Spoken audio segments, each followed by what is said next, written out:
Aloha and welcome to my radio desk here on Molokai, Hawaii. We are going to do a little bit of a snippet here of Roundtable, which is on China Radio International, and it's on 11710 kilohertz. And the time right now is 0908 UTC, and local time is 2308, and that is Hawaii time. And I am using the K480WLA antenna on the Grundig satellite 800 Millennium. And here is Roundtable on China Radio International. Interesting, because previously when I was a kid, I didn't understand the different system. I thought it was all the same around the world, because you rent a place, how hard can it be? But actually it's really quite different. For instance, like Steve has just mentioned, when it comes to paying the rent and deposit, here in China is you pay a month of rent as deposit and you get it back. So it's not like at the last month you do not pay. You still pay for the last month and you get it back if the house is still intact. Right. If you tear it up, maybe there's no rent for that month. It's a security deposit. It's a security deposit. Yeah. And also here in China, it's very common, like Yushen said, that you're renting a place, you're only renting a room or a bedroom and you are living with other people. And mostly you do that directly with the landlord instead of with the people who have just got the entire apartment and sublet it to you. But that does exist. Whereas in other places around the world, I think in Australia, more commonly, even for exchange students, they would rent an entire house and then be the second-hand landlord for other exchange students. And usually they would raise the rent for every bedroom slightly higher, so that at the end of the day, as the second-hand landlord, they are paying less for all the other people. So the system can be quite different in different markets. Here in China, my feeling is that I've been renting for more than 10 years, and my feeling is that it's relatively more transparent, it's relatively fair, in the sense that if both of you are renting a place, instead of negotiating about, oh, I got the place, I found the place, I rent the place directly from the landlord, so I'm paying less, even though I am occupying the larger bedroom, that rarely exists. Yet, problem does exist for different type of houses, for different relationship between the landlord and the renter, for sure. One of the other changes just before we get to the new regulations that I noticed upon coming to Beijing is and I don't know if this is true for all places or not, so you can educate me here, but you don't just pay your deposit and then pay your first month's rent in the first month, your second month's rent in the second month. You pay quarterly. Do I understand that correctly? Where you pay 3 months rent and then, when that runs out, then you pay 3 months more rent? Is that? Yeah. Was I correct when I saw that? It's relatively common to see that, but you can definitely negotiate with your landlord. I see. Yeah, maybe it's quarterly, or even for like half of a year. You can pay for like the whole half of a year of your rent first, and then maybe you can negotiate with your landlord. Maybe the monthly rent might be lower. That's up to you and the house owner. Okay. All right, so let's get to it then. So what prompted China to introduce these new national housing rental regulations that, again, will come into effect this September? So, as we mentioned, there are still some issues in the rental market, and there are some examples.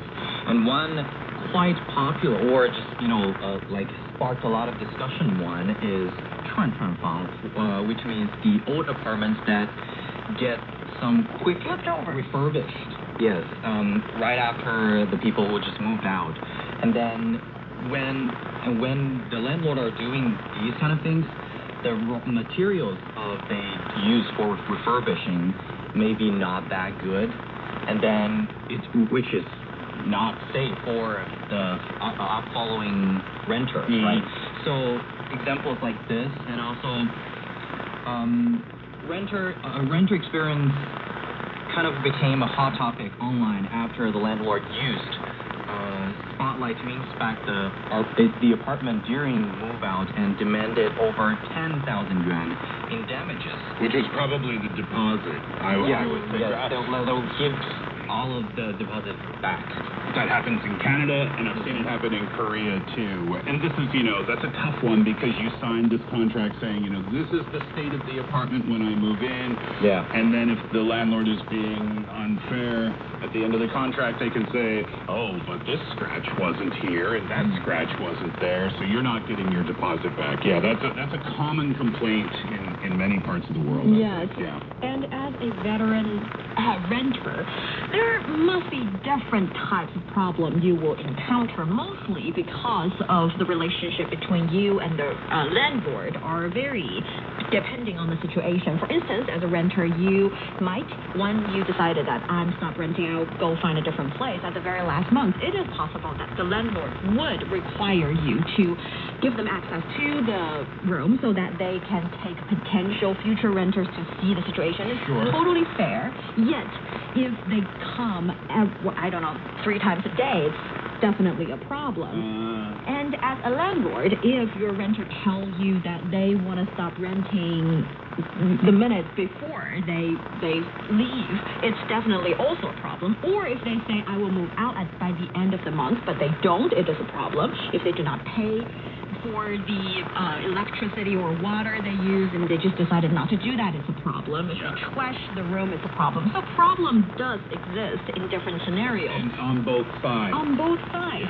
So the problem here is that for all these phenomena, we do have relative departments to regulate it, to oversee it, yet it's not that clear who's responsible for what problem. Say if my renter trashed my apartment, who do I go for?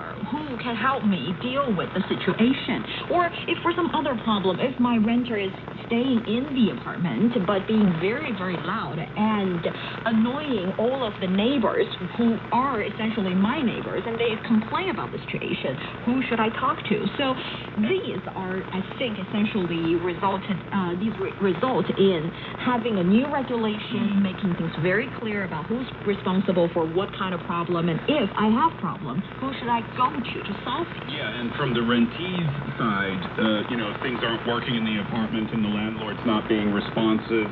Where do I turn in that situation, right? So these rules and regulations are being put in place not to punish anyone in particular. They're being put into place, so it's almost like a safety net for everyone who's involved. You can look at it like that. Yeah, but most of these regulations are not just being put in place. They're more like being stated clearly than before. All right, so let's get to the specifics then.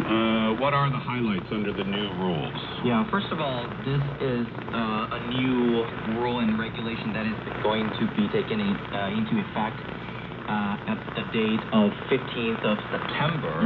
And for landlords or lessors,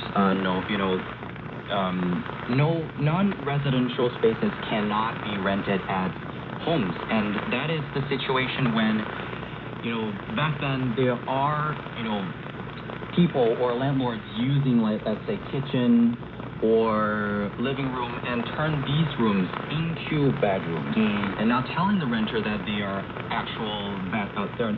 they're not kitchen. So they would take a kitchen and turn it into another bedroom through different furnishings and construction, whatever needed to take place. Which can be quite dangerous. And then rent that space out as an extra bedroom. Okay, got it. Yeah, so, and actually this kind of phenomenon has been there for a while, and, this is called like 隔断房 or partitioned rooms, and it is also considered illegal construction, and there have been regulations in place to prohibit such practices for quite some time, as I mentioned. And one example is that I think as early as 10 years ago, Beijing carried out, crackdown and also demolished many of these illegal structures due to the significant safety hazards they pose. And also 2018 in Kunming in southern China's Yunnan province, there has also been related regulations to ban these things. And this time, however, I think is more like a nationwide and more detailed and comprehensive regulation aiming to fully ban this type of illegal construction. So it's not across the country. it's not that issue is new. It's No. been around for a while, and they've Yeah. tried to deal with this issue in the past, Mm. but now it's being dealt with, or will be dealt with, come September, mid-September, on a nationwide basis. Yeah. Okay, understood. Yeah, that would be problematic, wouldn't it, for the renters? Of course. What about the deposits? Will there be any adjustments there? Of course, we see rental contracts must clearly state conditions for deposit deductions. No more excuses that Steve has just mentioned. A scratch on the wall. A broken light bulb. These can no longer be the excuse of not returning the deposit.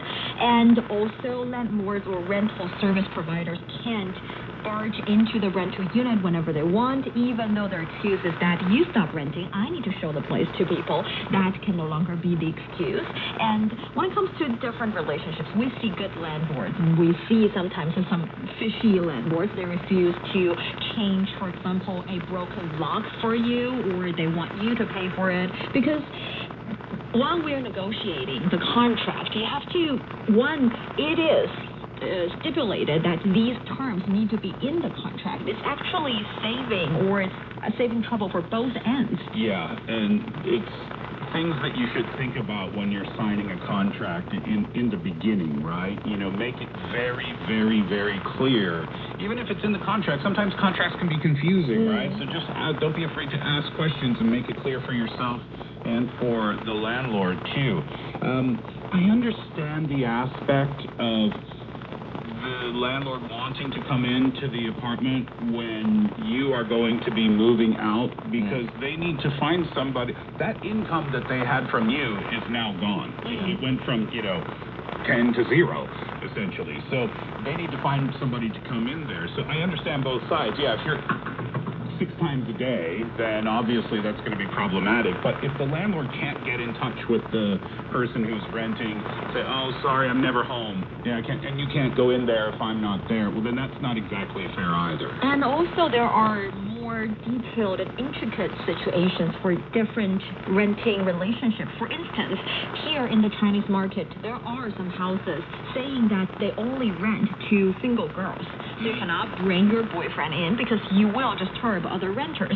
And for those kind of situations, if one bring in a boyfriend to stay over and it is a problem to other renters, it is really hard to complain face-to-face to people living with you. But you can report it to the landlord, and the landlord can deal with the situation. And in other cases, maybe the landlord clearly stipulate that my house cannot be open to pets. You can find other homes that will allow you and your precious little friend to stay in, but my house, maybe because I am allergic or there is a certain agreement between me, myself, and my neighbors, I just can't accept that, and they have the right to see it through. So All right, so that is a Roundtable on China Radio International. They were going over some of the new rules in place for renters when you're renting apartments, and this was on 11,710 kHz. So from my radio desk here, I'm Molokai, Hawaii. Aloha.